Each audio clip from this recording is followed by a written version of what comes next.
time for our spring baking recipe number 1. These are my white chocolate raspberry muffins.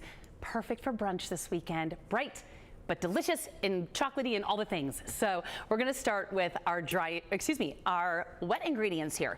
We're gonna do a little unsalted butter because we're gonna add our own salt in there. And this is melted down. And to this, we're gonna add 2 different kinds of sugar. I have a 1/4 cup of brown sugar.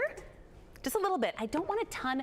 I want a little bit of that brown sugar kind of crunchiness and molasses, but not too much because it's raspberry and white chocolate and I want a little bit lighter. So we're gonna do more. We're gonna do a 1/2 cup of the white sugar.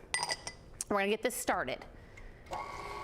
So the mixer, y'all keep asking about the mixer because we haven't named her yet. We were trying to come up with all these different M names for the mixer. None of them stuck, and 1,000 of you gave suggestions, and I appreciate you very much. So the name that I love, that I think I convinced Sarah into, that I haven't told Abby yet, and I'm waiting for her to yell in my ear, is I think I want Sasha the stand mixer. I want Sasha, she's sassy. I think Sarah's on board. Abby and I will have to arm wrestle about it later. She said she's fine with it. Okay, everybody, you have heard it here today. Sasha the stand mixer. This has been since Christmas. We've been arguing about this. Oh, I think we're all just tired of worrying about it. All right, Sasha, you're getting a little vanilla. Oh my God, this is such a relief. Sorry for all of you with your M names. I'm so sorry. We got a little Lamer's whole milk going in here along with some vanilla.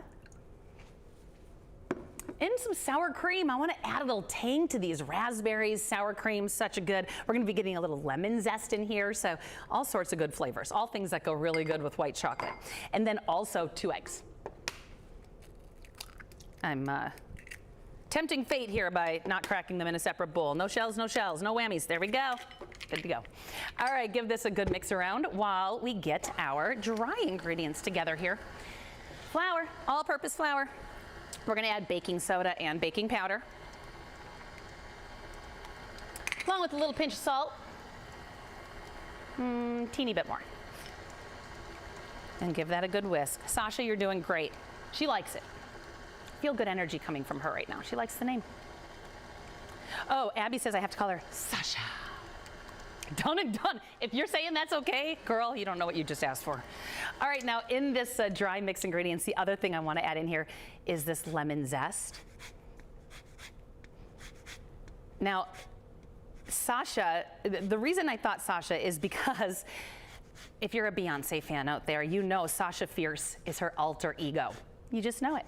So Sasha's when she gets on stage and like she's got the Sasha thing going on. And this mixer, like she looks professional. She looks like she's gonna just do the job and do a great job, but then you get her working here, she's sassy. I feel it. So that's where we landed, everybody. All right, lemon zest going in as well. Now we're gonna go ahead and get our dry ingredients with that lemon zest right into our little sour cream buttery mixture here.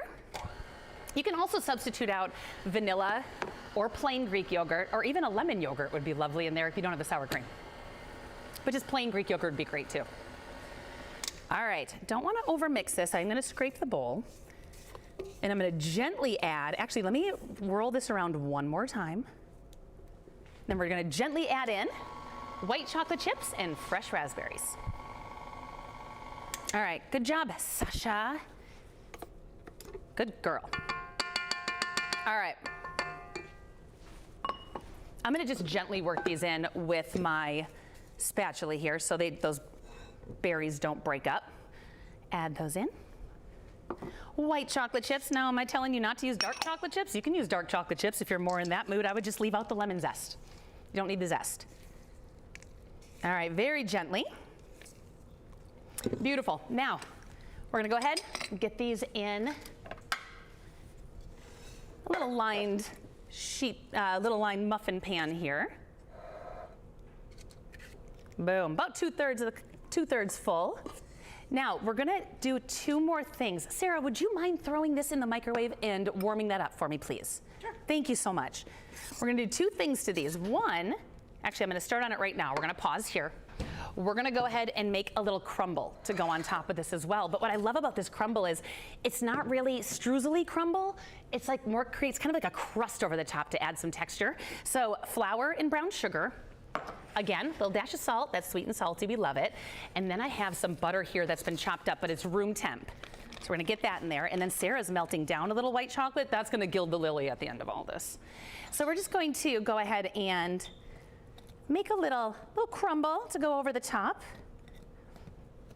The happy cookie lady was here the other day, and we were having wonderful conversations about our grandma's tools that we use. This is not my grandma's pastry cutter, but I love, every once in a while I like to use a pastry cutter. Just reminds me of grandma. Her and I were talking about how we both have our grandmother's pastry cutters at home that we use. But you're just working this butter in to create a nice little crumble texture. Sarah's just melting down a little white chocolate. That's gonna be what we finish these muffins with. All right, maybe like 1 or 2 more times. We're just looking for little bitty pieces.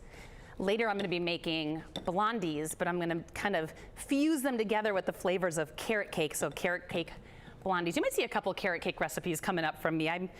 Spring and carrot cake go together so well, and I love carrot cake, so you might be seeing some of those just because I've been in the mood to eat it. So, all right. This is looking pretty good here. You're just looking for these to look like little crumbs. And then what you're gonna do is once you have all of your muffins in here, all of your batter in here, you're gonna take a good little pinch over the top of that butter and brown sugar, just like that. How's it going back there? Oh. I'm working on it. Okay, she's working on it. Don't put the pressure on. All right, so now you're gonna bake these off, 350 degrees. I'm gonna show you what they look like when they come out. They look like this, and this is what I was talking about, how they don't look like they have like a streusel topping. They get this kind of crunchy brown sugar top, which adds to the bright berries and then the white chocolate, and then we're gonna drizzle. Is that loose? Let's take a look. Yeah, that's what we got time for, so that's perfect. Thank you so much. She just melted down a little white chocolate. Once your muffins are in a spot like this where still slightly warm, but they got the crust on them, you don't have to do this step, but why wouldn't you? Just do this step. You're gonna take some melted white chocolate and you're just gonna do the drizzle. You know, this, like I said, this is just taking it over the top, but oh, with the raspberries and the lemon, indulgent, and I hope you love these. Make them. I'm gonna go ahead and post this recipe on our website and our Facebook and all the things. Now, coming